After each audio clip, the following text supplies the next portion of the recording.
Sejam todos bem-vindos a mais um podcast Por Trás do Balcão. Este podcast é o podcast oficial da Rede Melhor Compra, uma rede associativista de drogarias com mais de 700 lojas espalhadas por todo o Brasil. Eu sou Adão Fonseca, host deste podcast, e estou aqui hoje para gravar mais um episódio. Nesse episódio, nós vamos falar sobre liderança no setor farmacêutico, como desenvolver equipes de alta performance. Nunca foi tão necessário desenvolver pessoas. E quando a gente fala de desenvolvimento de pessoas, nós estamos falando de cultura, nós estamos falando de uma série de coisas que tem por trás desse desenvolvimento. E para isso, nós precisamos de pessoas qualificadas à frente desse time. Bom, para falar conosco sobre esse assunto, eu tenho uma pessoa mais que importante, um cara que eu amo de paixão, que é um grande amigo e que é um grande profissional. Mas antes de apresentá-lo, eu quero chamar o nosso patrocinador. Estudos apontam que 9 em cada 10 farmácias pagam impostos de forma errada. E a sua farmácia parece estar pagando mais impostos do que deveria? Acredite, existem maneiras 100% legais e seguras de corrigir isso, e a Solufarma pode te ajudar. Solufarma, a solução definitiva para a contabilidade da sua farmácia. Bom, estamos de volta e antes de revelar quem é o nosso convidado, eu quero pedi-lo que copie esse link, mande para o máximo de pessoas que você conhece, deixe seu like, comece a nos seguir. Nós estamos em todas as plataformas de streams do Brasil, YouTube, Spotify, Deezer, Amazon, entre outras. Então, siga-nos e nos ajude a compartilhar esses episódios, levando informação e conhecimento para todo o nosso varejo. Bom, para falar conosco sobre liderança de equipes e também como criar equipes de alta performance, eu tenho Rafael Franco, ele que é farmacêutico, ele é advogado, começou a sua carreira em drogarias, foi gerente, já trabalha hoje na Rede Melhor Compra como diretor de operações, mas já trabalhou em outras rede associativista, tem uma vasta experiência no varejo farma, também é sócio proprietário, investidor de 2 drogarias. Então, é um cara que tem muita experiência para falar conosco sobre esse assunto. Seja bem-vindo, Rafael. É um prazer tê-lo aqui conosco. Muito obrigado. O prazer é todo meu. Hoje eu estava, rapidamente para te contar uma história aqui, hoje eu estava trocando uma ideia com algumas pessoas da nossa equipe e eu confidenciei para eles que eu sou um admirador ferrenho da sua pessoa. Você tem várias características que eu admiro muito. Se tem uma delas que eu admiro em especial é a sua resiliência. Obrigado. Essa é a prova de eu estar aqui, né, Adão? Um convite que... eu nunca desisti, né? Um convite que você nunca desistiu, faz mais de um ano que você vem me convidando e a data chegou. Muito obrigado. Obrigado eu que agradeço, o público que nos assiste e nos ouve, que agradece, porque nós precisamos, eu sempre digo que o conhecimento ele foi feito para que a gente dissemine ele o máximo possível. Nós temos que, você melhor do que eu entende isso, a gente tem que ajudar as pessoas a ganharem conhecimento, a melhorarem de vida, e não só no sentido financeiro, mas como pessoas, né? A gente precisa estar todos os dias melhorando. Exatamente. Meu amigo, eu quero que você fale conosco um pouquinho sobre a sua experiência profissional no setor farmacêutico. Ninguém nasce pronto e você também não nasceu pronto. Como é que se deu tudo isso? Não nasci pronto e nem estou pronto. Acho que ninguém está pronto, né? A gente vai construindo isso aí ao longo da nossa jornada e tem vários fatores que contribuem, né? Eu venho de uma família que tem muitas pessoas envolvidas no mercado farma, né? Tanto família paterna quanto família materna. Meu pai já teve drogaria, né? Tios farmacêuticos, paternos, tios do lado materno e empresários do ramo farmacêutico. E desde cedo eu sempre me interessei e comecei aos 14 anos de idade numa farmácia no distrito de Perpétuo Socorro, onde meu pai também era comerciante. O proprietário da farmácia era amigo dele. E eu pedi para o meu pai conversar com ele para que eu pudesse trabalhar lá de aprendiz. E foi uma grata experiência. Eu fui, né, cada vez mais tomando gosto, né, como se diz. E houve um momento a posteriori que meus pais se separaram e eu passei por alguma dificuldade e nesse momento o conhecimento que eu havia adquirido como aprendiz ali sem precisar de forma alguma, ele foi fundamental para o início da minha trajetória nesse mercado. Foi quando eu comecei a trabalhar em farmácia aqui em Patinga e eu trabalhei com nada mais, nada menos do que Adão Fonseca, né? Em uma farmácia de bairro, né? Foi. Em 1999, se eu não estou enganado. Exatamente. Exatamente. A partir daí, fui aprimorando meu conhecimento. Eu sempre fui um cara curioso, um cara que gostava de buscar conhecimento. À época eu estudei, fiz curso técnico de farmácia e fui me desenvolvendo até que eu me fixei nesse mercado aí como balconista de farmácia até o ano de 2015, se eu não estou enganado. Sim. 2015. É. E aí você foi pro associativismo. Isso. Aí, bom, quando eu firmei ali, né, como balconista, eu tive 2 passagens longas em 2 grandes empresas regionais aqui do Vale do Aço. Uma de aproximadamente 5 anos e a outra passagem de 10 anos.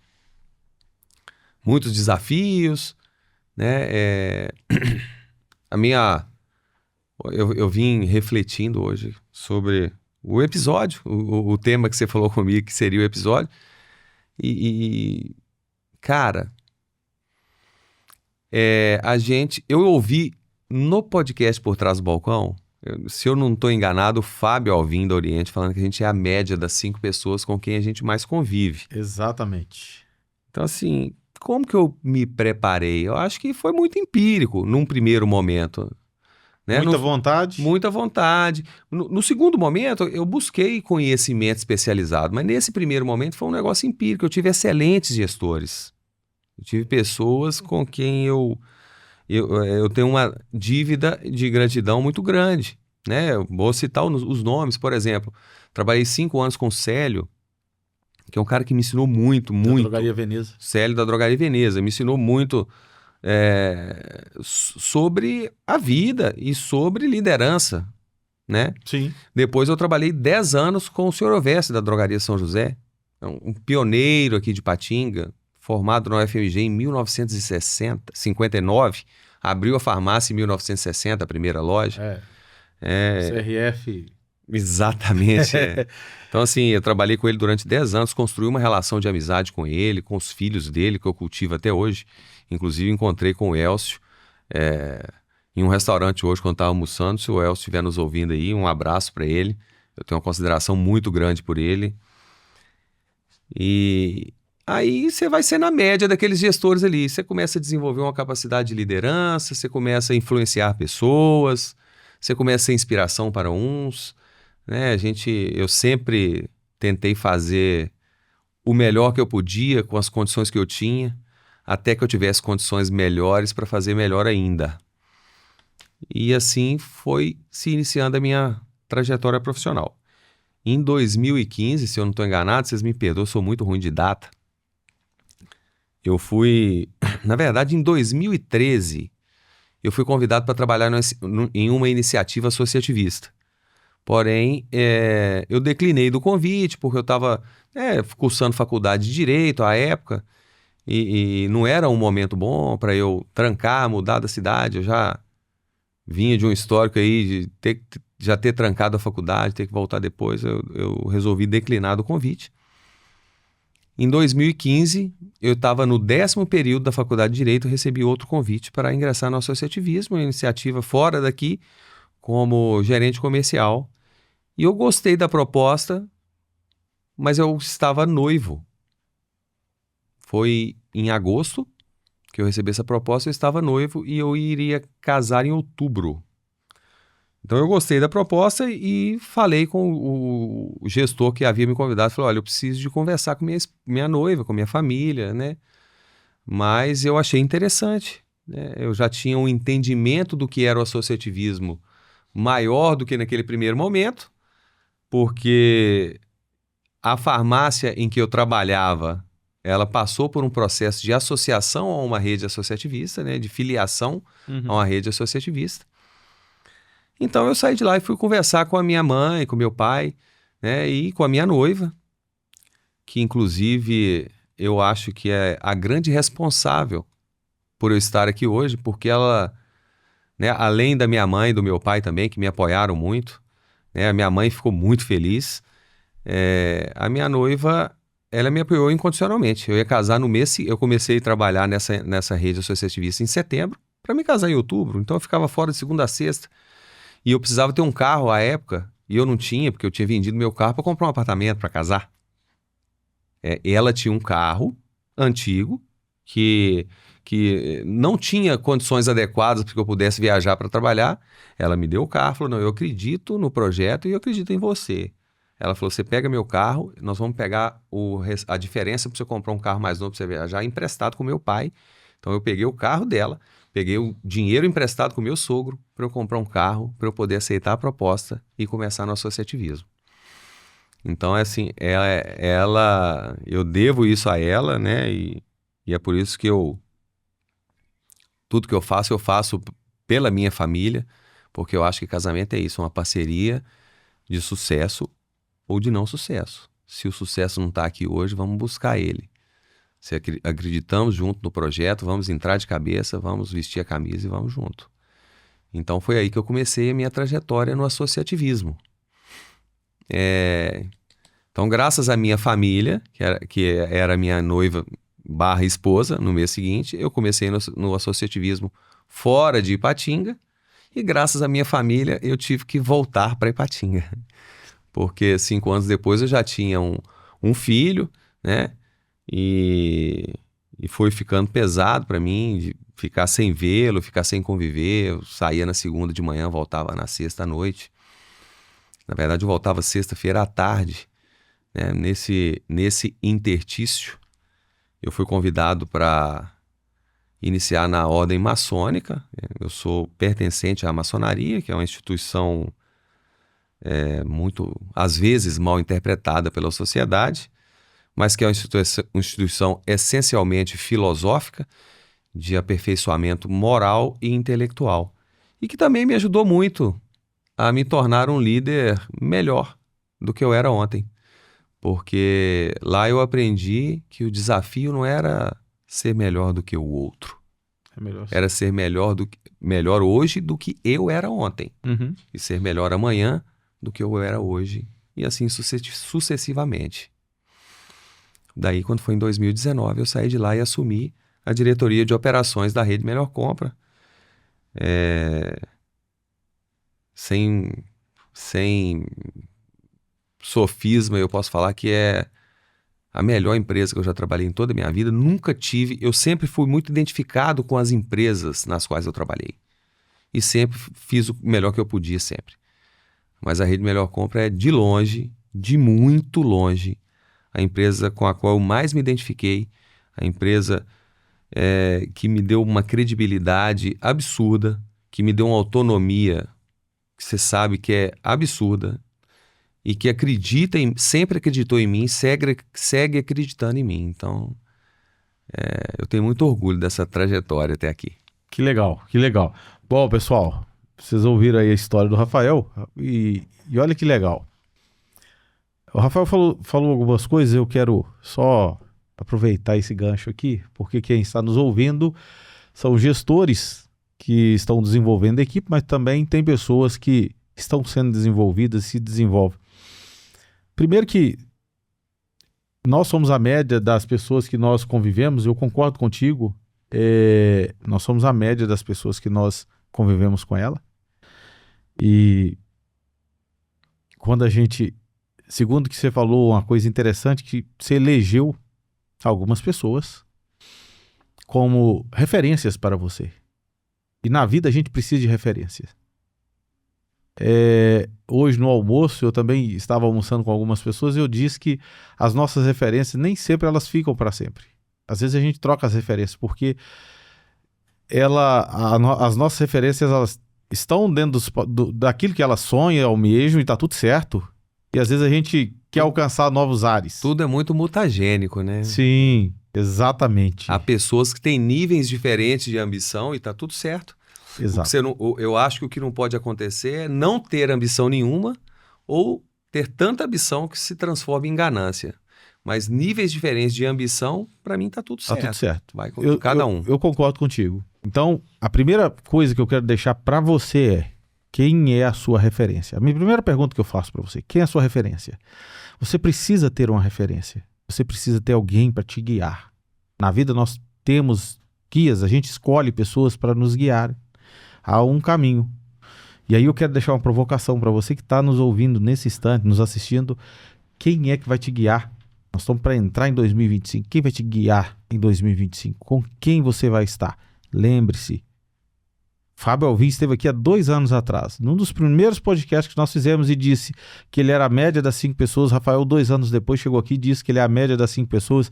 Ele acrescentou que Fábio Alvim também disse que tinha algumas referências, Rafael também citou as referências dele. E a gente é cheio de referências. Nós temos referência. Adão, você tem uma referência? Claro que eu tenho uma referência. Eu tenho uma não. Em áreas específicas eu tenho diversas referências. Eu tenho referência em todas as áreas que eu quero crescer, que eu quero melhorar, que eu quero acompanhar. E o que o Rafa falou aqui agora, por último, é sensacional, porque você não pode ser invejoso e ganancioso. Eu quero estar ao lado, ombro a ombro, nunca querendo ser o que a pessoa é, ter o que a pessoa tem. Isso é ganância e inveja. Então a gente precisa crescer. Eu acho que é assim que a gente se desenvolve, para que a gente possa ajudar outros a se desenvolverem. E sendo assim, nós somos discípulos sempre de alguém, né? Exatamente. Mas nós também fazemos discípulos. Jesus virou para os seus discípulos e falou assim: ide por todo mundo e fazei discípulo. Ou seja, eles eram discípulos de Jesus, mas Jesus virou para eles e mandou eles fazendo discípulo. Você é discípulo de alguém, né? Seja na ordem espiritual, na ordem filosófica, no meio secular de um modo geral, mas você também faz discípulos. E o que é isso? Difusão de conhecimento. É o que a gente veio para falar aqui hoje, que é tão importante, né? O conhecimento, quando é guardado para si, ele só beneficia uma pessoa. Quando você difunde, aquilo se multiplica de forma exponencial. Você fala para um, o outro fala para 2, para 4, para 8. E aí a gente consegue difundir isso para a sociedade, para o mercado, de uma forma geral. Eu acho muito interessante a difusão. Sensacional. É isso aí mesmo. Você já sabe, mas não custa lembrar. A Rede Melhor Compra é uma rede associativista de drogarias que já ajudou centenas de empresários a alcançarem lucro, liberdade e prosperidade. Clique no link abaixo e alcance o próximo nível. Sobre hoje o cargo que você executa, que é de diretor de operação, que é cuidar das operações da empresa, contratação, entre outras coisas. Quando você começou como gerente na Drogaria São José, onde eu também tive o prazer de trabalhar, conviver também com o seu Elvésio, com o Elcio, o Hermínio. O Hermínio, né? Eu trabalhei com o Hermínio. Um abraço pro Elcio, pro Hermínio. Você começou de uma forma, mas saiu de outra. Cara, eu acredito que sim. E recentemente, eu tive a oportunidade de contar essa história para um colaborador nosso. Porque as pessoas, de um modo geral, elas têm uma percepção, e eu acho que isso é mais nítido ainda quando se trata de gerações mais jovens, de que para eu crescer profissionalmente, eu preciso mudar de cargo. Para eu crescer profissionalmente, eu preciso de exercer um cargo X ou Y, eu preciso estar acima na cadeia hierárquica. Eu acredito que é uma maneira de crescer, sim. Claro. Só que eu acho que não necessariamente para crescer você precisa mudar de cargo. Quando eu comecei a trabalhar na Drogaria São José em 2005, eu era um profissional. Em 2015 eu era outro, completamente diferente. O meu cargo era o mesmo, né? E eu não tinha essa percepção, para te ser sincero. Isso ficou mais claro para mim quando eu fui convidado para um coquetel de inauguração de um distribuidor em Belo Horizonte.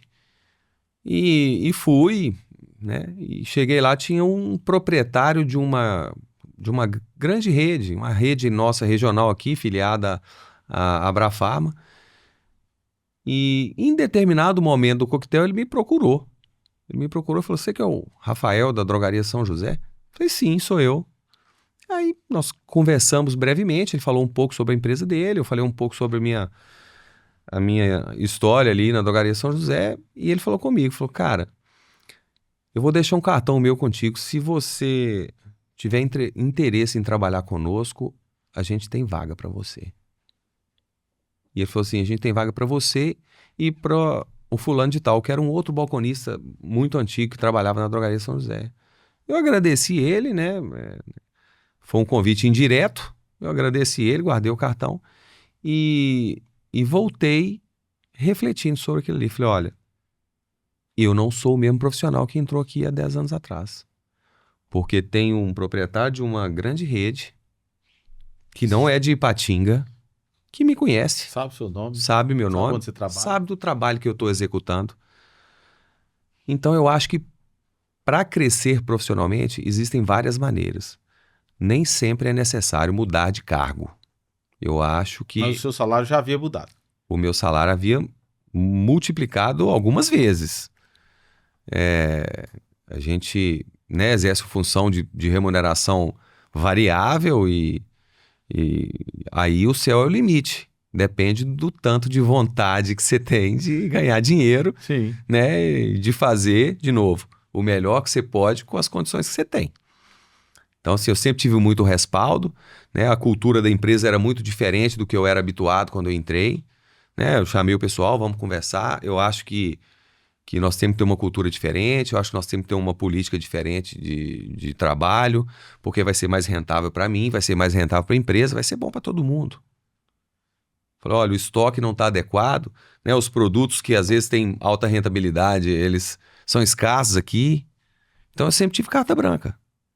Uma vez eu dei uma reclamada que se houvesse, ele falou assim: ó, quanto você acha que você precisa de comprar para adequar isso aí? Eu falei com ele um número, não lembro o quê, mas foi um número absurdo para a época, e falou assim: pode comprar. Então, assim, ele me deu ferramenta para trabalhar. Ele não brincava, né? Não. Ele me deu ferramenta. E eu falei assim: vou comprar tudo. Mas aí a responsabilidade de vender tudo é minha, Sim. né? Então, assim, eu mudei de patamar sem mudar de cargo. A gente naquela época até tinha uma função, a nomenclatura, mas não ia para carteira, é óbvio, né? Assumia o papel de gerente, assim como eu fui, você também foi. Uhum. Você tinha o status de gerente, o nome de gerente, mas você fazia o seu salário no balcão vendendo. Tinha o status, tinha, né, certa autonomia, responsabilidades, porém o seu salário era o salário que você fazia como balconista. Vendendo. E aliás, para quem não sabe, nesta drogaria eu aprendi algo fantástico. Nós não tínhamos salário. Lá era 100% comissão, variável. 100% variável. Medicamento de prescrição, comissão. Medicamento, perfumaria, comissão. O genérico, comissão. O similar, comissão. E eu acho que é um modelo inteligente. Eu também acho. Chegava dia 30, eu tava feliz da vida. Dia 1º você tava com R$0. Não posso adoecer, bicho. Verdade. Não posso pegar atestado. Verdade. É isso aí. Cara, qual que é a importância do líder no desempenho das equipes e no crescimento das farmácias? E aí, quando eu falo líder aqui, eu tô falando do dono da drogaria, que é um líder. Mas também tem a figura do farmacêutico, que também é um líder.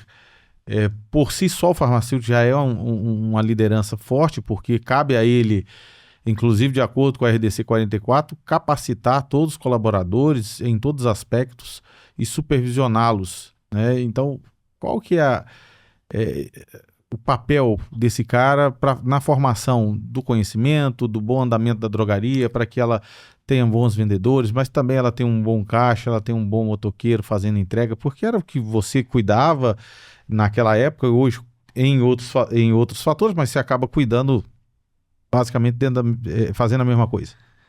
Cara, eu acho que o papel do líder é fundamental. Né? Nós que estamos no canal Farma, a gente sabe que é um negócio muito segmentado, é muito regulado, tem muita legislação, tem que ter conhecimento técnico, né? No meio do caminho, eu devia ter citado isso no início. No meio do caminho, eu trabalhei com um farmacêutico, que é inclusive o meu padrinho, chamado Ladário Calais Ribeiro Neto. E no que tange a conhecimento técnico e no que tange a venda, à época que eu vendia de forma empírica, né? Eu costumo brincar que eu acho que eu era um vendedor melhor do que eu sou hoje, porque você acaba perdendo o costume, não é isso? Sim. Apesar que você né, estuda mais e conhece as técnicas e tal. Ele me ensinou muito. As pessoas, ele era um cara super franco, ele era um cara que todo mundo adorava ele na farmácia. Então, tinha muito conhecimento. Então, acho que o papel do líder é esse, é ter e difundir o conhecimento. A capacitação do balconista ela precisa ser contínua. O mercado é muito dinâmico. Todo dia muda uma coisa. Todo dia tem uma coisa nova. Na minha época, vamos falar de forma simples aqui, o grosso do dinheiro era similar e genérico. Hoje já se fala em promoção de saúde e bem-estar. Então, tudo muda e muda toda hora. Então, eu acho que o papel do líder é direcionar os liderados dele, é capacitar, é motivar, é incentivá-los, apoiá-los, né? Ter empatia, né? Porque eu sempre falo que eu não trabalho para o Melhor Compra. Eu trabalho para mim. Porque eu não estou trabalhando para realizar os sonhos do Melhor Compra, estou trabalhando para realizar os meus. Então, já houve ocasião de eu perguntar para o colaborador qual que é o seu sonho, um sonho... A gente tem muitos sonhos na vida, qual que é o próximo sonho que você deseja realizar? Eu quero comprar um carro. Falei, então você acha que você trabalha para o Melhor Compra? Não, você trabalha para você, porque você está trabalhando para realizar o seu sonho de comprar um carro. Então, eu acho que essa direção é importante o líder transmitir para os seus liderados, né? Liderar pelo exemplo, apoiar, né? Ouvir crítica. Eu acho que não tem problema nenhum reclamar. Você tem que reclamar com quem tem o poder de resolver. Porque quando você reclama com quem não tem o poder de resolver o seu problema ou com quem não está com a caneta, você não quer resolver o problema, você quer somente reclamar. Você quer fazer fuxico, fofoca. Você só quer reclamar, né? Então, eu não tenho problema reclamar, eu não importo em ouvir crítica, ainda que seja a minha pessoa, a minha postura enquanto líder, e eu sempre reflito sobre quando acontece. Eu acho que o papel do líder é essencialmente esse. Legal, concordo com você. E assim, acho que justamente nisso aí, o líder ele tem que ser o maior exemplo, né, de como que a gente tem que ter a nossa postura. Já começa pela questão da autoridade que ele e que ele tem que passar isso para os seus liderados. Eles têm que se sentir protegidos. Essa é a grande verdade. Você veja Sim. bem, eu gosto muito dessa passagem. Pedro, Jesus tinha morrido, ressuscitou, e naquele meio tempo que ele ressuscita, ele aparece aos discípulos e fala assim, me aguardem. E aí Pedro sai um belo dia lá, depois de ter traído Jesus, e ele chega na beira do lago, e até então ninguém tinha colocado Pedro como líder de nada. Ele simplesmente olha e fala assim, eu vou pescar. O pessoal olha e fala, nós vamos com você. O líder, muitas vezes, não é aquele cara que é colocado, por isso que eu acho sensacional a sua história, porque às vezes a gente não é colocado como líder diretamente, né? Mas você desenvolve um papel de liderança tão forte que as pessoas enxergam em você um líder. Exatamente. E outra, às vezes você acaba assumindo aquele papel de líder de uma forma muito orgânica e natural. E eu já vi casos também que as pessoas são colocadas em papel de liderança por motivos equivocados, né? Uhum. Se você tem um balconista que é um excelente balconista, né, que é um cara altamente produtivo e que tem perfil de liderança, ok, coloque ele como líder. Se você tem um balconista que é altamente produtivo, que é um excelente profissional e não tem perfil de liderança, não deixe ele fazer mais nada. Coloca ele 100% do tempo para vender, que ele é um profissional altamente rentável. Sim. Vendendo. Às vezes ele é um excelente balconista e seria um péssimo líder. Então, assim, sobretudo nas farmácias de pequeno porte, eu percebo, ou percebi à época, essas movimentações inadequadas. Para ser líder, não basta ser um excelente balconista, ou nem precisa. Eu conheço pessoas que não são balconistas tão agressivos, igual, né, a gente já teve muito contato aí na nossa época, mas são excelentes líderes. Sim. Porque o perfil de liderança é uma coisa. Um perfil comercial é outro. É outra coisa. Tem muita convergência, tem, né? O líder precisa ter habilidade ali de entender o processo, de transmitir, mas há pessoas que são bons líderes e não são tão produtivos como os vendedores. E há vendedores excelentes que não são bons líderes. E quando esse cara é o dono da farmácia, ele é um bom vendedor, mas não é um bom líder, o que ele faz? Se ele for inteligente, contrata um e passa a ser vendedor do negócio dele. É a melhor situação, né? Sim. Ó, fica a dica aí, pessoal. Como alinhar os objetivos da equipe com as metas organizacionais? Ó, você falou uma coisa interessante aqui, que é uma grande verdade.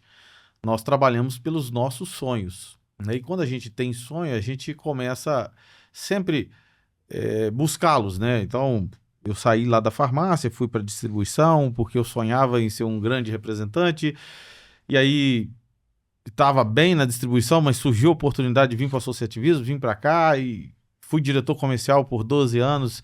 Cheguei e tomei sua vaga? Exato. E aí você veio para minha função e eu tive que me reinventar, né? Porque e agora, o que eu farei? E aí até que você vai buscando outras coisas, você vai almejando outras coisas e descobrindo. Mas certo é que a gente precisa alinhar, eu trabalhando para os meus sonhos, eu também preciso entregar tudo que a empresa quer, né? Porque, de certa forma, quando eu dou o meu melhor pelo meu sonho, eu dou o meu melhor pela empresa. É consequência. É consequência. Como é que eu alinho tudo isso, né? Os objetivos da equipe com as metas organizacionais e as coisas assim. Cara, isso é complexo. E essa complexidade aumenta quando você vai trocando de geração. Infelizmente, eu tenho que, né, externar essa percepção minha. Eu penso que a empresa que se atualiza, a empresa que está na vibe correta da gestão de pessoas, ela está olhando com mais calma essa geração mais jovem, que é uma geração que gosta de autonomia, por um lado, mas que precisa de diretriz do outro. Uhum. É uma geração que gosta de ganhar dinheiro, por um lado, mas gosta de ter tempo para gastar o dinheiro do outro, né? Sim. Você já me viu trabalhando em empresa onde eu trabalhava 12 horas diárias, de segunda a sexta, e 16 horas aos finais de semana. Não tem isso, né? Acabou. E eu fazia porque queria, né? Idem. Então, você precisa de conciliar isso. E eu acho que o gerenciamento disso, ele tem que ser baseado no diálogo, cara. Tem que ser baseado no diálogo, você tem que conversar, tentar entender a necessidade do seu colaborador. Se adequar. E se adequar, adequar à nova realidade, né? Nós estamos passando por um momento nesse sentido lá na Rede Melhor Compra. Eu posso falar porque quando o podcast for ao ar já vai ter acontecido. Nós alugamos um outro andar do prédio onde é a nossa sede, para que a gente possa dar mais qualidade na jornada do nosso colaborador. Nós queremos, né, ter uma sala de descompressão que a gente já teve e teve que desfazer porque nosso time cresceu tanto que a gente teve que fazer extração de trabalho lá. E hoje, nessa data, nós lançamos uma pesquisa com o nosso time para tentar entender o que eles gostariam de ter de entretenimento nessa sala de descompressão. Nós vamos ter uma sala de descanso, onde vai ter um colchonete para o nosso colaborador descansar à hora do almoço, se ele assim o quiser. E aí, o que você quer na sua sala de descompressão? Você quer um videogame? Você quer um totó? Uma mesa de sinuca? Uma mesa de sinuca? Se eu tivesse lá, eu queria uma mesa de truco, uma mesa de sinuca. Truco não pode, porque o horário de almoço não é o horário de almoço de todos, não é no mesmo momento. Então, quem estiver jogando truco vai atrapalhar quem estiver trabalhando. Eu queria uma mesa de truco, bacia de torresmo. Quando alguém sair com o zap, vai ter problema. Vai. Puxar assim, truco, ladrão de bicho. Mas então, eu acho que é basicamente isso. Você tem que entender o momento, entender a necessidade do seu colaborador. E você tem que ter muito cuidado para você conseguir explicar para ele de forma humanizada que CNPJ é uma coisa, CPF é outra. Eu tenho sentimentos, eu tenho pessoas com quem eu me identifico mais, pessoas que eu tenho admiração pela história de vida, pessoas que eu tenho muito respeito pela produtividade, pelo bom comportamento, mas sou eu. O CNPJ não tem sentimento, né? A gente falou outro dia, quando você registra o seu CNPJ na junta comercial, abaixo dele vem a razão social, não é emoção social. Então, quem tem emoção sou eu. A empresa não tem emoção. E aí é que é a dificuldade, porque eu tomo decisão lá, não é por mim, é pela empresa. A decisão que eu tomo, eu reflito e cuido muito para que seja uma decisão racional. Porque eu estou tomando a decisão pela empresa. E como é que você faz? E como é que... Bom, não é o caso E aí, só concluindo. E eu já cheguei a falar isso com algumas pessoas com quem a gente tem uma proximidade maior. Eu falei, olha, eu gosto muito de você, mas eu estou tomando decisão aqui pela empresa. Se eu tomar a decisão errada, talvez te beneficiando com ela, ou tomando uma decisão que seja mais conveniente para A ou para B, eu estou prejudicando quem? Os meus sonhos, a minha família. Então eu gosto muito de você. Você pode colocar seu sonho em risco. Eu gosto muito de você, mas eu gosto mais da minha família, que depende de mim e dos meus sonhos, que eu almejo, que eu aspiro. Então, assim, eu tento fazer com que todas as decisões que eu tome pela empresa sejam racionais. E não é sempre que a gente é compreendido nesse sentido. Eu sou um cara próximo a você, você me conhece na empresa, você me conhece fora da empresa. Sim. Mas nós somos pares. Mas eu tenho colaboradores, eu tenho uma colaboradora lá na empresa, que o pai dela é um dos meus padrinhos, a gente convive na empresa e convive fora da empresa. Eu acho que só uma. Nós viajamos juntos, com eu, minha família, ela, a família dela, o pai dela, a família do pai dela. Num determinado momento da viagem, nós fizemos uma viagem de carnaval para Diamantina. Num determinado momento da viagem, ela falou comigo assim, cara, se eu chegar lá na empresa e contar que você é gente boa, desse tanto, ninguém vai acreditar. Eu nem falo. Ela falou, eu nem falo porque eles vão me chamar de louco. Eu acho que é impossível o pessoal acreditar nisso. Mas não é. Porque se você não consegue separar o CPF do CNPJ, né, pelo menos eu, talvez tenha pessoas mais habilidosas que eu que consigam levar isso tudo junto. Se eu não separo o CPF do CNPJ e eu tomo decisão emocional, eu posso prejudicar a empresa e posso me prejudicar, consequentemente. E acaba prejudicando. É. Agora a pergunta é o seguinte: como tomar decisão de não contratar aquela pessoa que você não pode mandar embora? Já conhece o portal do PBM? Nele você encontra tudo sobre os medicamentos, seus descontos e regras. E se a sua farmácia ainda não possui os programas implantados, a equipe do portal está pronta para ajudar. Portal do PBM, o maior portal sobre PBMs do Brasil. Cara, Porque esse é um problema, você concorda que esse é um problema seríssimo? na verdade, eu acho que isso é uma premissa básica. Nunca contrate... Bom, eu tenho algumas premissas. Nunca contrate quem você não pode demitir. Porque quando você contrata quem você não pode demitir, você está fazendo um contrato altamente arriscado. É de risco. É um contrato de risco e risco unilateral. Só tem risco para a empresa. Então não contrate quem você não possa demitir. Ou quem que você tenha dificuldade para demitir. A segunda premissa é demita os mentirosos. Boa. Eu acho que mentira é uma coisa que não se deve tolerar. Porque não tem mentirinha ou mentirona.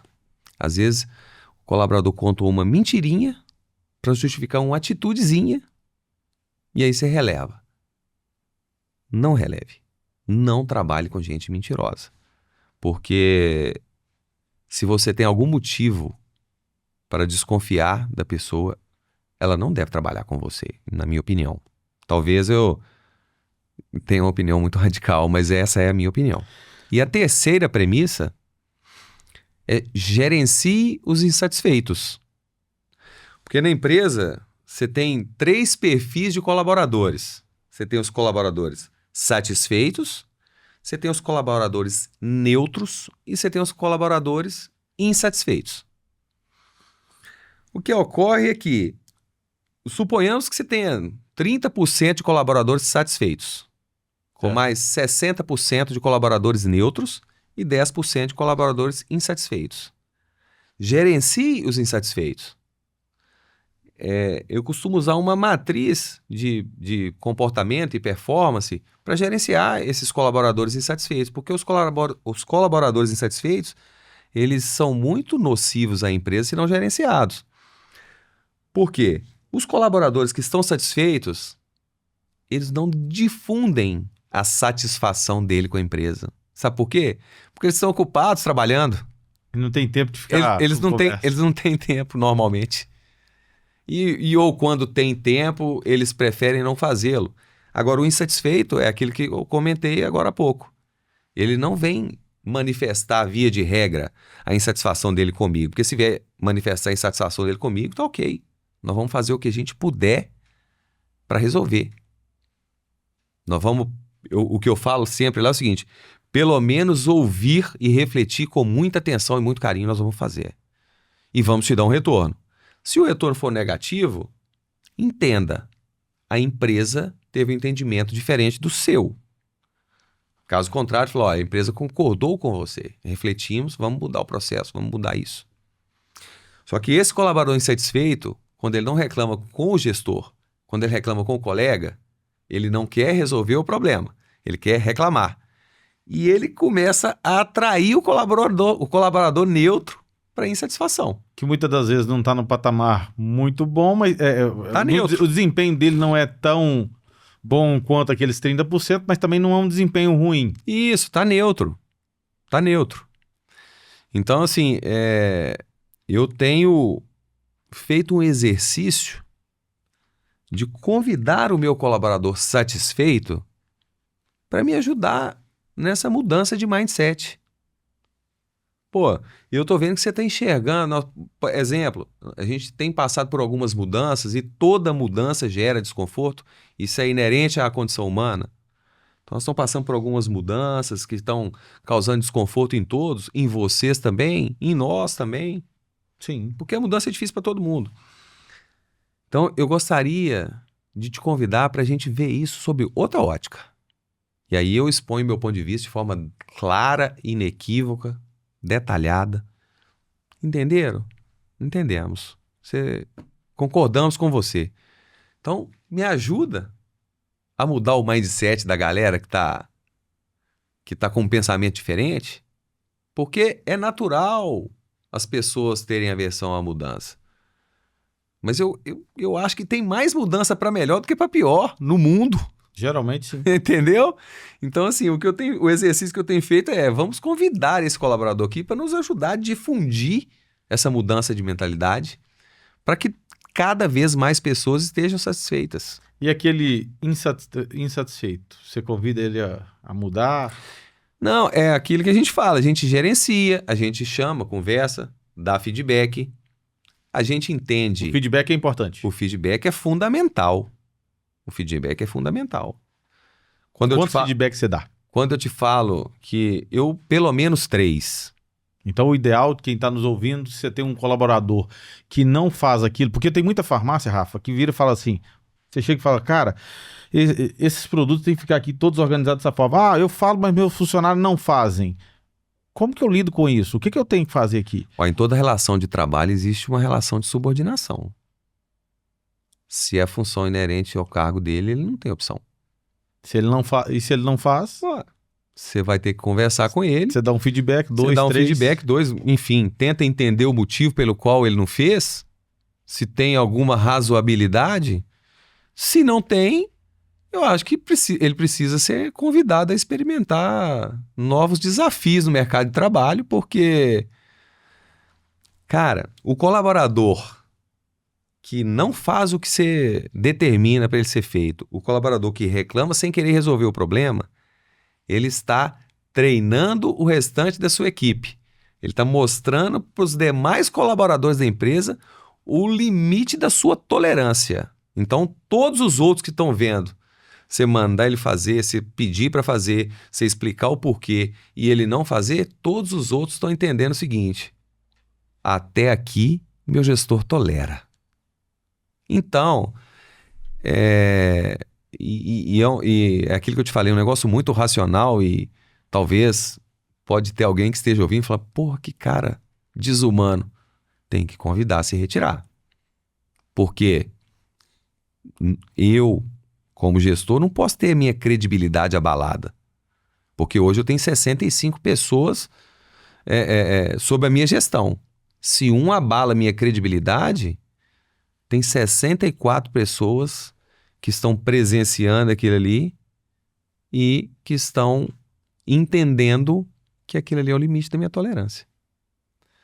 Então, assim, eu acho que o feedback é importante, eu acho que ele tem que ser reiterado. Eu já recebi crítica de colaborador que eu dava pouco feedback e eu aceitei essa crítica e concordei.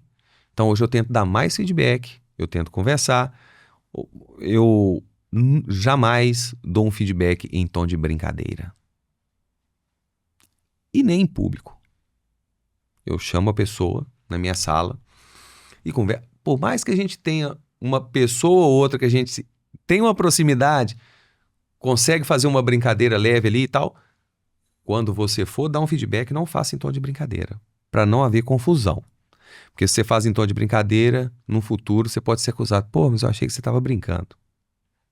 Então, assim, isso você faz em público, você corre o risco de constranger o colaborador e o tiro sair pela culatra, né? Então, o feedback, ele é muito importante, mas você segue aquela máxima, né? Elogia em público e chama corrige em particular. Então, assim, o feedback é muito importante, mas ele tem limite. A equipe precisa ser oxigenada, na minha opinião. Não é porque porque são as pessoas erradas. Apenas porque elas estão no lugar errado ou na hora errada. Talvez eu tenha dispensado um colaborador que não me atendia, que não ouvia meus feedbacks e que aprendeu com isso. Na próxima experiência dele no mercado foi completamente diferente e é bem sucedido e eu acho massa. Aliás, tá já tudo aconteceu certo. de dispensar e no futuro ele se preparar e voltar. Já aconteceu de dispensar por questões comportamentais e tempos depois a gente entender que essa pessoa entendeu o recado, porque quando você demite alguém, Pelo menos eu não me sinto bem. Porque por mais que eu esteja ali sendo racional, defendendo os interesses da empresa, eu estou, ainda que momentaneamente, né, trazendo um transtorno, mudando a vida da pessoa para pior, ainda que momentaneamente. Pô, eu estava empregado, hoje eu estou desempregado. Então não é bom para ninguém. Mas isso pode ser um gatilho para essa pessoa mudar a cultura, para essa pessoa parar para pensar nos erros que cometeu e não cometer mais. E já aconteceu casos em que a gente desligou o colaborador e tempos depois recontratou e a postura foi completamente diferente. Legal. Cara, que aula fantástica. E tá, vamos lá. E como que você faz para desenvolver talentos? Que aí eu posso, desculpa te interromper antes de você falar, mas pegando o gancho que o cara da farmácia ele precisa desenvolver os talentos que ele tem lá. Pois é. Capacitação, treinamento, com cronograma, contínuo, porque tudo muda o tempo todo. Nós já falamos aqui. O cara da farmácia, se ele for associado à Rede Melhor Compra, por exemplo, nós temos uma plataforma de capacitação online. A gente tem uma série de cursos para balconista lá, Balconista 5.0, que são cursos fantásticos para atualizar, para aprimorar as técnicas de vendas. E eu, apesar de ter pouco contato com associados, eu já tive situação em que o associado falou assim, não, eu vou colocar só o meu balconista jovem para fazer isso, porque o meu balconista antigo, não adianta eu ficar ensinando o que o cara já sabe. Falei, você sabe o conteúdo? Você já assistiu? Porque você é melhor do que seu balconista velho, eu tenho certeza. E eu tenho certeza que se você assistir vai ter alguma coisa que vai acrescentar para você. Porque conhecimento não ocupa espaço, cara. Não. Conhecimento é a coisa mais transformadora que pode acontecer na vida de alguém. Então você precisa de capacitar continuamente. Você precisa de... Vamos fazer uma meta para o balconista aqui? Eu trabalho com metas. Vamos fazer uma meta? Vamos. Vamos condicionar essa meta a ele assistir um curso da plataforma do Melhor Compra? Ou de outra iniciativa associativista que tenha também? Ou de alguma outra capacitação que você queira que ele faça ou que você necessite que ele faça? Eu acho que vai capacitação contínua, treinamento, motivação e execução. Pessoal, ó, isso que o Rafael falou é muito importante. Eu tenho um amigo que ele é médico, neurologista, você conhece, Marconi? E ele é um dos mais bem conceituados aqui em Ipatinga. E ele tem uma clínica. E trabalham com ele alguns psicólogos. E o psicólogo chega a ganhar lá 20 mil, 40 mil reais por mês. O que ganha menos ganha 20 mil. Mas uma das exigências que ele faz, então ele paga bem, mas ele fala, olha, você quer ganhar dinheiro? Você tem que se capacitar. Então você é obrigado a ir pelo menos uma vez por ano, dentro do ano letivo, ele o psicólogo é obrigado a participar de pelo menos um congresso. Eu vou lá no congresso, o que eu vou aprender? Cara, nós aprendemos todos os dias. Eu recebo diversas pessoas aqui, Rafael está aqui, trabalho com ele todos os dias, aprendo com ele todos os dias. E a vida é assim, a gente aprende com as pessoas. Eu falei com vocês que a gente tem que se inspirar nas pessoas. E às vezes, você se inspira no Rafael? Claro. Eu falo isso sem pudor. Eu desconheço uma pessoa que tem essa habilidade que o Rafael tem, porque o que ele falou aqui é a grande verdade. Eu falo lá na empresa, Rafael faz cara de mal, mas ele não é mal. Ele só finge, ele é um bom ator. Mas eu não faço cara de mal, né? As pessoas presumem. E o que você falou do curso aí, nós dois já vivemos essa experiência. Nós já assistimos o mesmo curso 5 vezes. Sim. Toda vez a gente aprendeu um negócio diferente. Verdade. Então é isso, cara. A capacitação é contínua. Você precisa de motivar o seu colaborador a buscar conhecimento.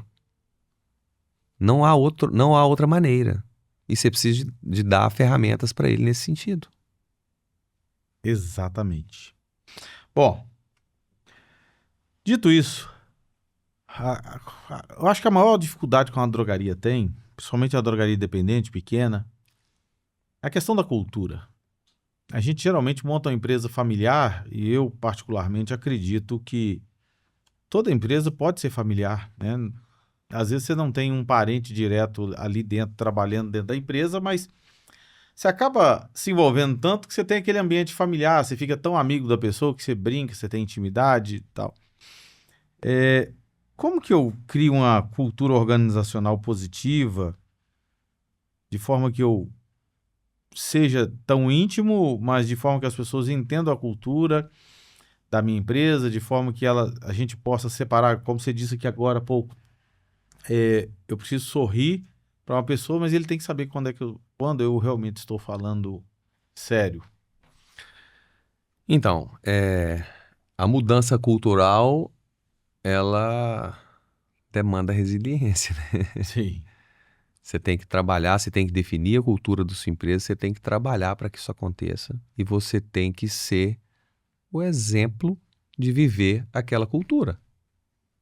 Porque se você fala, mas não vive, as pessoas não vão compreender.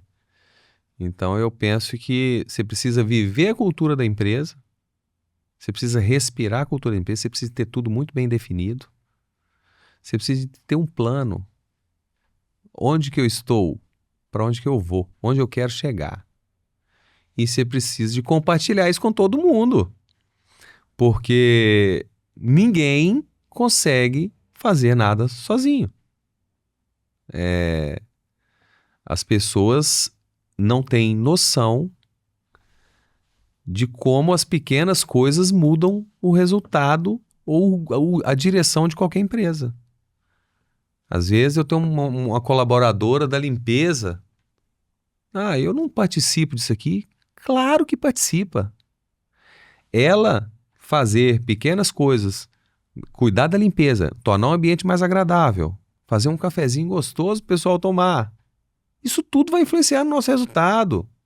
Né? Falando do Melhor Compra, a gente tem uma empresa bem departamentalizada e eu sempre falo isso com o pessoal. Eu falo assim, gente, o que transforma os nossos resultados não sou eu, não é o Adão, não é o Rodrigo. São as pequenas coisas.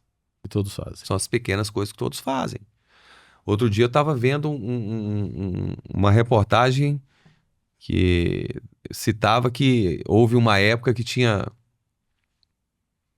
O índice de criminalidade em Nova York estava altíssimo e as autoridades, né, se reuniram para tentar fazer coisas grandes para reduzir a criminalidade e alguém sugeriu que começasse pelos pequenos delitos. Vamos começar por quem picha o metrô, por quem furta um celular para tomar uma cervejinha, por quem pula a catraca do metrô. E aí não se permitia mais vagão de metrô pichado, não se permitia mais pular a catraca para burlar o sistema e não pagar o bilhete e outros crimes de menor potencial ofensivo. Né? Após um período, notou-se que os crimes de alto potencial diminuíram em 25%. Então isso aí é a prova de que as pequenas atitudes mudam o rumo de qualquer coisa. Você me fez lembrar de uma frase, de um versículo que Salomão diz lá em Cantares, capítulo 2, versículo 15, que ele fala: peguem as raposas, mas também peguem as raposinhas. Porque tem gente que fica de olho nas grandes coisas, né? Então ele acha que as grandes raposas que vão levar... que vão pegar as uvas na vinha, né? Mas as raposinhas também vão lá e destroem o vinhedo. Então, os pequenos detalhes contam e pode botar tudo a perder, né? Exatamente, as coisas acontecem de forma exponencial. Se eu tolero o pequeno, a tendência é eu tolerar o grande. Se eu deixo de fazer um pouquinho aqui, eu tenho 60. Imagine se 2, se 3, se 5, se 10... se 20 resolve deixar de fazer um pouquinho, acaba com o resultado da empresa. Então é preciso que todo mundo entenda que o que faz o todo acontecer são os pequenos detalhes, são as pequenas atitudes.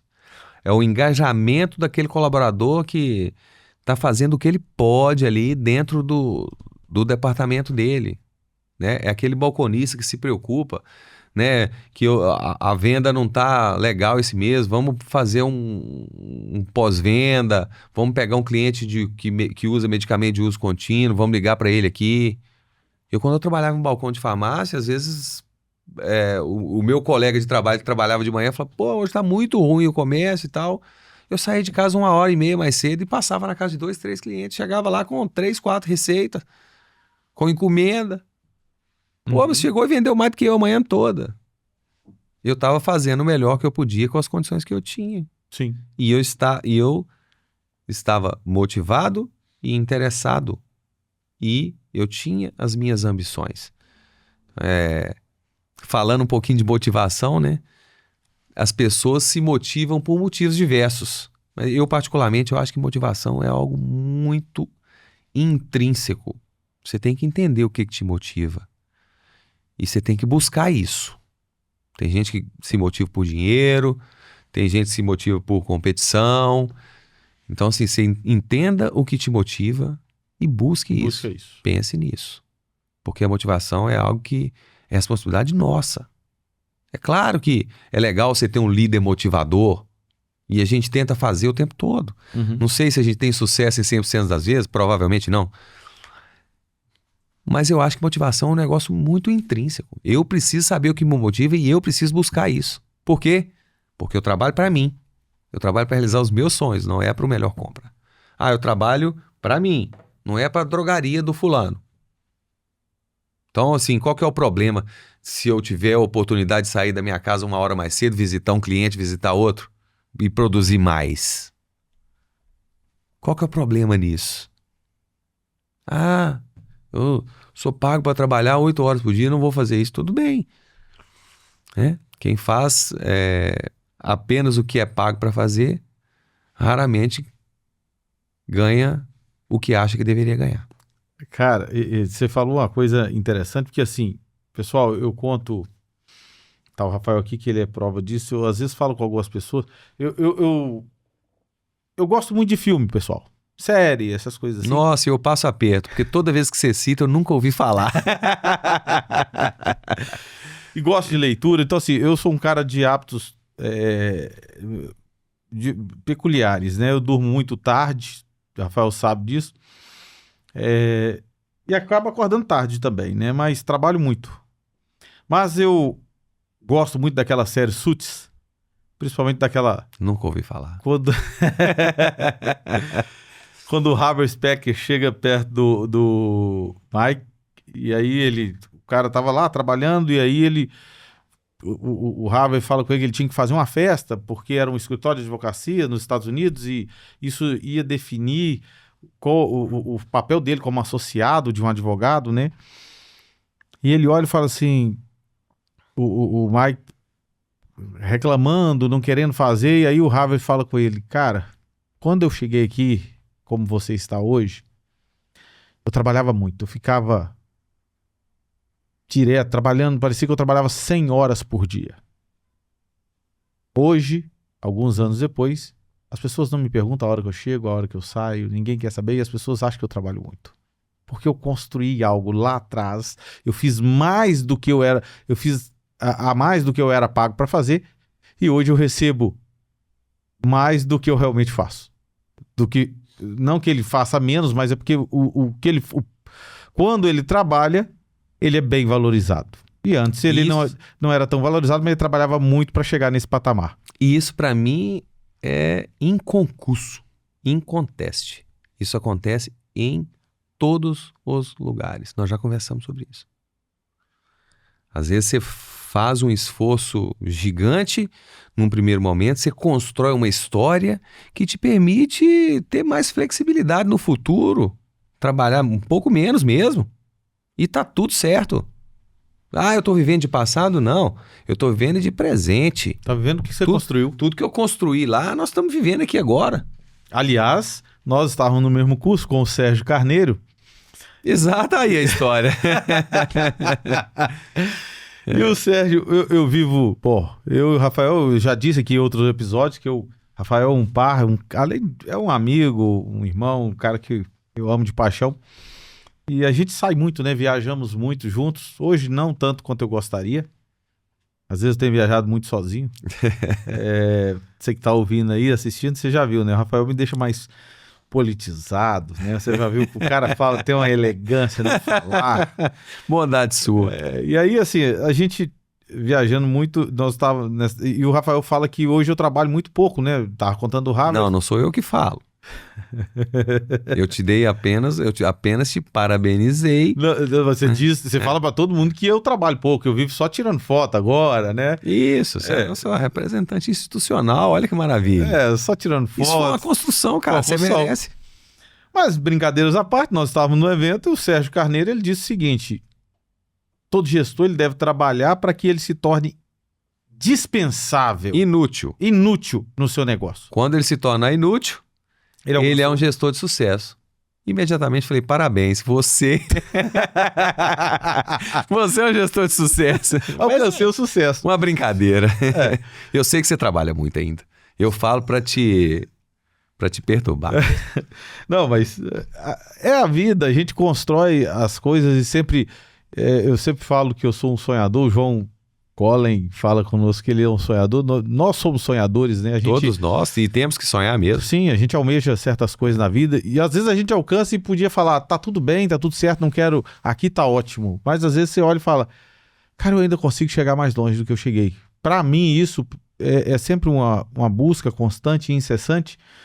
Você sabe, do lar que eu vim, meu pai é analfabeto, minha mãe é analfabeta, nasci numa família pobre, e eu acho que eu conquistei um certo sucesso, que eu poderia falar, tá tudo ótimo aqui, e tava tudo certo se eu não quisesse dar ali pra frente, mas eu olho sempre e falo, eu ainda consigo ir além. E parafraseando o que você já disse aqui, o Fábio Abvin disse, a gente é a média das 5 pessoas, né? Então, assim, se você cresce estando ao lado de pessoas como eu também cresço estando ao lado de pessoas como você e outros que nos cercam. Exatamente. E que nos ensinam, que nos aprimoram, que nos dão a mão. Eu acho que isso é o mais legal dessa coisa toda, que a gente tá perto de pessoas boas que nos dão a mão e falam assim, vem cá, eu vou te levar, vou te ajudar a alcançar o próximo nível. Porque se eu tô aqui hoje, é porque eu esforcei, eu estudei, eu batalhei, mas por outro lado, todos que nos acompanham, a Rede Melhor Compra, e aí cada colaborador, a Thaís que está lá todos os dias melhorando o nosso café, limpando a nossa sala, olha, ela me ajudou a estar aqui. Exatamente. Cada um daqueles colaboradores que ali estão. Cada momento que você viveu com cada um te trouxe um ensinamento. Sim. Não é porque você tem 30 anos de experiência e tem um aprendiz lá, ele pode não te ensinar conhecimento específico ali do canal Farma, mas ele vai, em algum momento, te trazer um ensinamento para sua vida. Concordo plenamente. Em algum momento. Bom, pessoal, deixa eu mudar o assunto aqui, porque senão o negócio fica feio, né? Já viu que eu emocionei. Bom, em termos de mudança, né? Nós estamos num tempo de mudança muito... o nosso mercado é muito...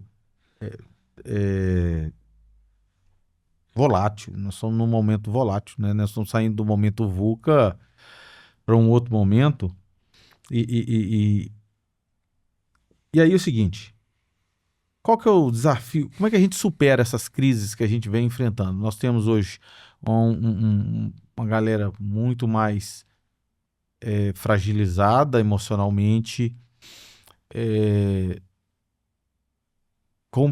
com a situação difícil de se enfrentar, e todos nós temos problemas em casa, mas a gente vem de uma geração onde você virava pro cara, se falava com o cara, fala assim, cara, você tem que se esforçar, e a gente olhava aqui, tomava aquilo como energia e partia pra cima. Hoje você gritava pro cara, você tem que se esforçar, ele chora e pede conta. Exato. Dependendo da situação emocional dele. Sim, exato. Então, assim, hoje a gente precisa ter lá dentro da empresa um psicólogo para estar ali tratando o emocional. Como é que a gente enfrenta esse desafio, faz uma liderança? O que a drogaria precisa fazer, né? O gestor que está aqui nos ouvindo, o que ele tem que fazer para melhorar isso? Charles Darwin, você precisa se adaptar. Sobrevive quem se adapta melhor. Sobrevive quem se adapta melhor. Você precisa se adaptar. Você precisa de entender que o contexto é outro. Assim, e isso não se resume à formação de equipe, ou a manutenção de uma equipe, ou a motivação de uma equipe. Tudo. Nós somos de uma época que não existia gestão de farmácia. Todo mundo ganhava dinheiro sem fazer gestão, sem precificar direito. Aliás, nem falava em precificação. Ninguém Falava em falava. precificação, o cara falava... PMC, depois PMC menos 10%. Né? E o fulano tá vendendo mais barato, tá, vou diminuir um pouquinho aqui também. Mas e como é que tá a sua conciliação bancária? O quê? O que é conciliação bancária? Não, você não faz? Não, eu não sei o que é isso. Deixa acabar aqui, você botava o cartão lá e fazia... Vrap e pronto. E todo mundo ganhava grana. Hoje não sobrevive assim mais. Hoje tem que se adaptar. Os proprietários de farmácia, eles têm tido que passar por adaptações, né, contínuas e adaptações doloridas às vezes. As margens estão reduzidas, você precisa fazer uma gestão bem feita do seu negócio, você precisa de controle do seu estoque, você precisa controlar a despesa, você precisa de ter uma análise mais complexa, né, dos seus indicadores, você precisa de analisar o seu CMV, né? Você precisa de analisar o seu mercado para você conseguir ter um mix adequado. Você precisa de analisar uma série de indicadores.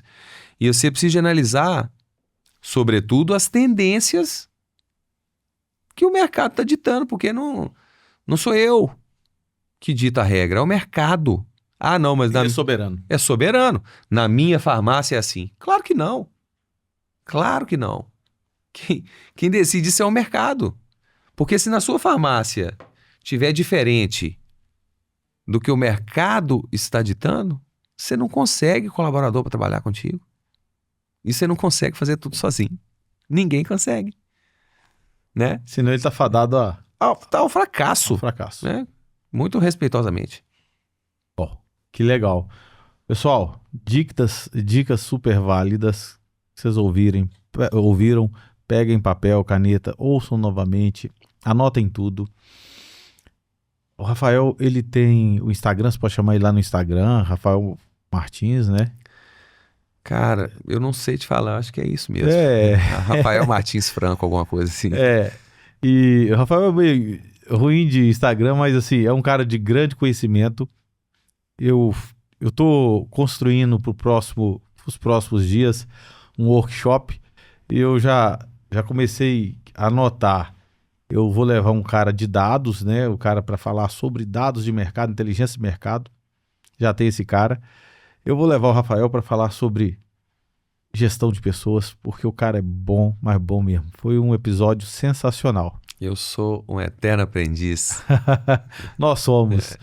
Meu irmão, obrigado pela sua presença. Eu quero te deixar um presente, mas eu sei que você já está acostumado. Essa é boa, hein? É boa, não é? Boa. Eu quero que você faça suas considerações para quem está nos ouvindo. Faz as dicas, o que você tem de conselho para dar? Não, combinado. Então, primeiramente eu queria te agradecer muito, né, pelo convite, te agradecer muito pela insistência, por ter insistido até eu aceitar. Valeu a pena? Valeu a pena, claro. Foi maravilhoso o nosso bate-papo aqui. Gostou? Muito bom. Posso convidar de novo? Espero ter contribuído pelo menos um pouquinho. Pode convidar. Tamo junto. Tá? Com certeza tem a parte 2. Bom, e aí, no que tange as minhas considerações finais, a mensagem final, eu gostaria de falar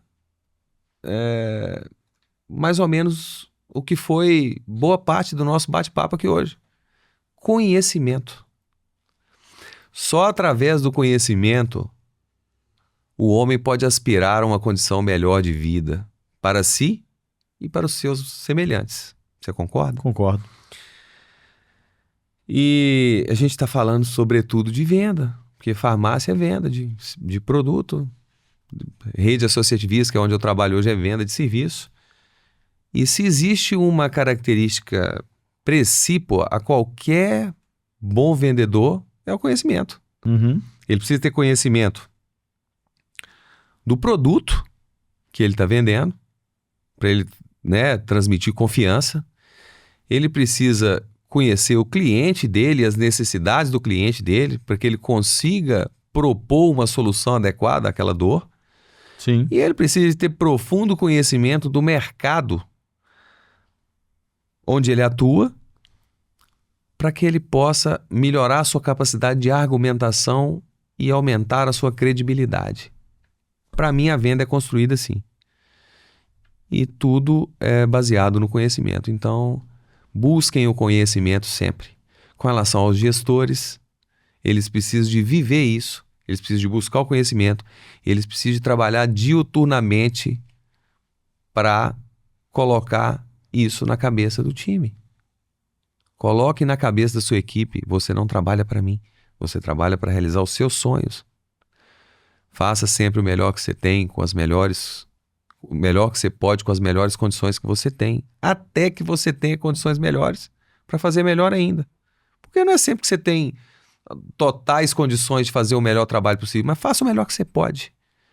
Trabalhe para você. Trabalhe para realizar os seus sonhos e eu tenho certeza que a sua carreira será promissora. Coloque na cabeça do seu colaborador que ele trabalha para realizar os sonhos dele. Eu tenho certeza que ele vai ter um futuro melhor do que poderia ter se não o fizesse e a sua empresa vai ter um futuro mais promissor do que teria se o seu colaborador assim não pensasse. Muito obrigado a todos. Eu que agradeço, Rafa. Cara, que ensinamento. Olha, e o Rafael falando sobre conhecimento, pessoal, bom, todos vocês sabem. E aí, alguém pode falar assim, mas esse cara cita toda hora a Bíblia. Cara, independente do que você crê ou não importa. Eu acho que tem vários ensinamentos. E tem um livro lá de um profeta chamado Oséias, lá no capítulo 4, ele fala assim, o meu povo padece por falta de conhecimento. É isso aí. O povo de Israel sofria por não conhecer. Hoje o povo também está padecendo por falta de conhecimento. Então buscar o conhecimento é libertador. Só o conhecimento liberta o homem. Sensacional. Rafa, obrigado. Eu que agradeço. Mesmo. Foi excepcional. Eu sabia que seria excepcional, eu te conheço, eu disse para você. O Rafael tinha uma resistência em vir. E eu gosto do bastidor. Mas, pessoal, eu quero agradecer a todos vocês que estiveram conosco aqui até esse momento. Curta, deixe seu like, compartilhe esse podcast, pega aqui, copia o link, manda para o máximo de pessoas que você conhece e deixe sua pergunta, seu comentário, suas críticas. Isso nos ajudará muito a melhorar cada vez mais. Um forte abraço a todos e te aguardo aqui, no Por Trás do Balcão, sempre. Um abraço.